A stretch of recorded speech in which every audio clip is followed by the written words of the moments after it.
Is the cheese in your fridge even real cheese anymore? You grab a block of tasty cheddar from the supermarket shelf.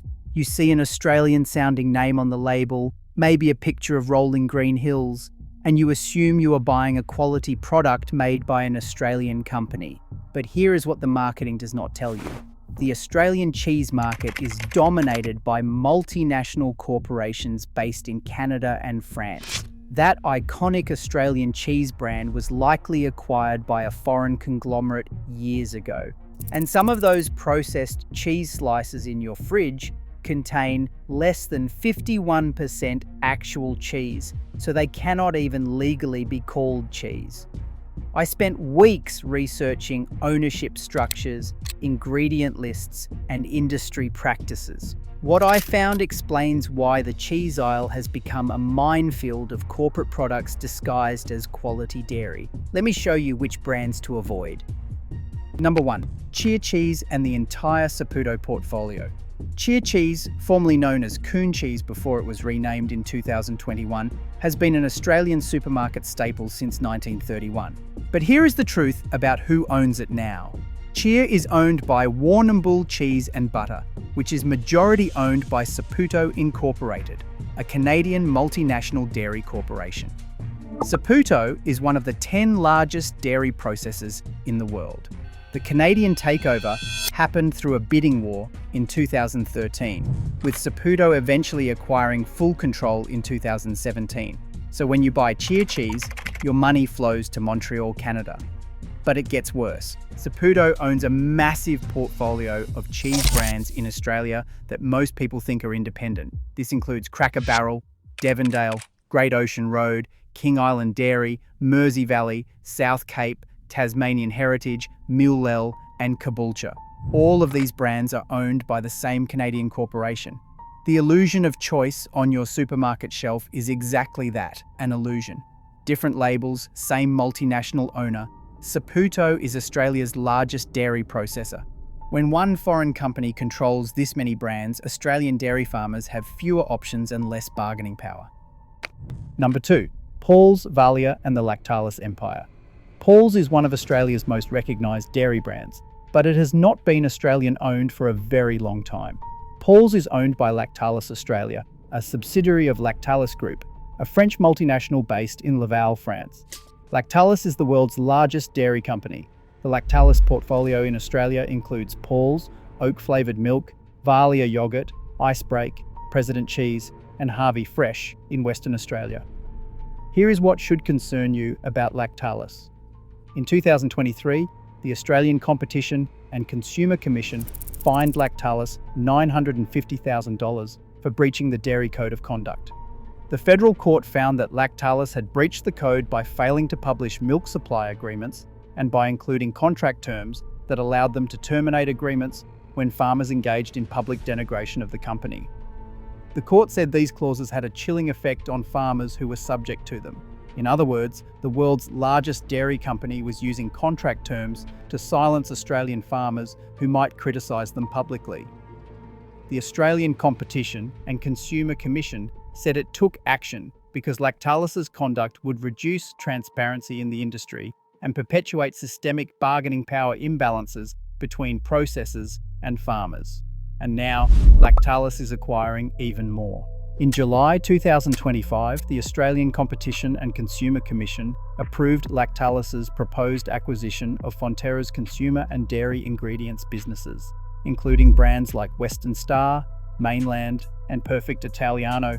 The French dairy giant is getting even bigger in Australia. Number 3.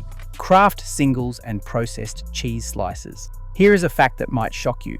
Kraft Singles are not legally cheese. According to the United States Food and Drug Administration, a product can only be called cheese if it contains at least 51% real cheese. Kraft Singles contain less than that, which is why they are labelled as a pasteurised prepared cheese product, not cheese. In Australia, Kraft Singles proudly state on the packaging that they contain cheese at 45% minimum. Less than half of the product is actual cheese. So what is the rest? The ingredient list includes water, milk solids, emulsifiers like sodium citrate and calcium phosphate, preservatives like sorbic acid, food acids, and artificial colours. Emulsifiers are a key part of that list. These emulsifiers are what give processed cheese its uniform texture and ability to melt without separating. Research suggests some emulsifiers may disrupt gut bacteria, leading to inflammation and increased susceptibility to diseases. The sodium content is also concerning. A single slice of processed cheese can contain up to 10% of your recommended daily sodium intake. Processed cheese was literally engineered to never expire. The slices do not curl, they are all the same thickness, and they do not get hard. That is because they are more an industrial product than actual cheese. One nutritional analysis found that while natural cheddar provides around 7 grams of protein per 30 gram serving, processed cheese slices deliver only 3 to 4 grams, alongside extra calories, fat, and sodium. Number 4. Supermarket private label cheese.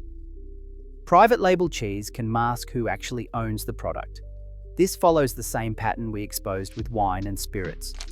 Woolworths and Coles own numerous cheese brands through private label operations that are designed to look like independent producers. Pinnacle Drinks, owned by the Endeavour Group, which was spun off from Woolworths, operates across alcohol categories. The supermarket giants apply the same strategy to cheese. They partner with processors to create brands sold exclusively through their networks, and they do not clearly disclose the corporate ownership on the packaging. You might pick up a block of cheese with a name that sounds like a small Australian dairy. But the fine print reveals it was packed for one of the supermarket giants. The problem with private label dominance is that it squeezes genuine small cheese makers. When supermarkets can produce their own cheese at lower cost and give it prominent shelf space, independent producers struggle to compete. According to industry analysis, the supermarket duopoly controls approximately 80% of the retail grocery market in Australia. Their buying power allows them to dictate terms to suppliers, and their private label products undermine the brands they also stock on their shelves. Number 5.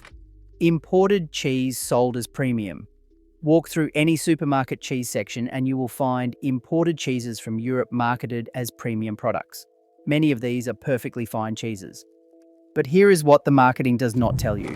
Some European cheeses sold in Australia are produced by the same multinational corporations that dominate the domestic market.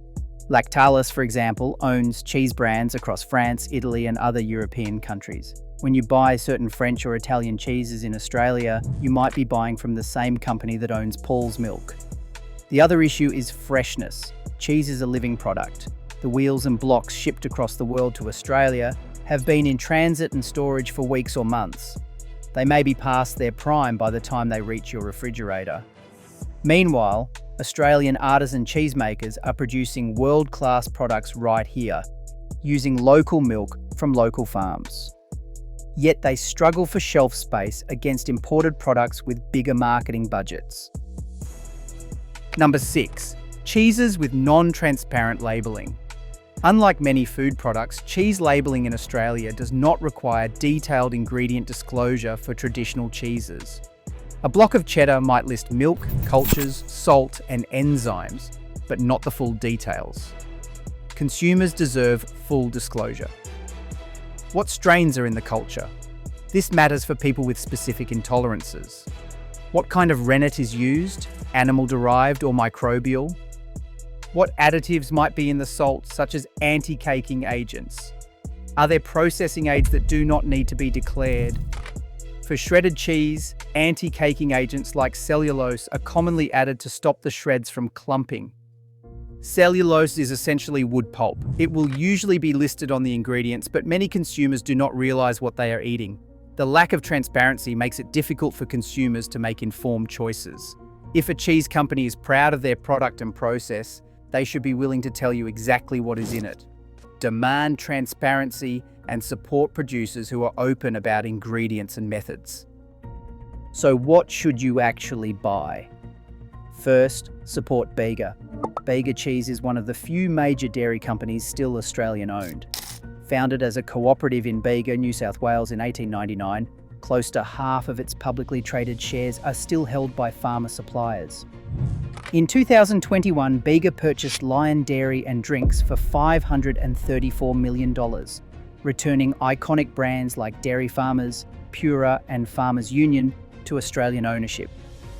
Their chairman said they were delighted to return these iconic brands to Australian hands.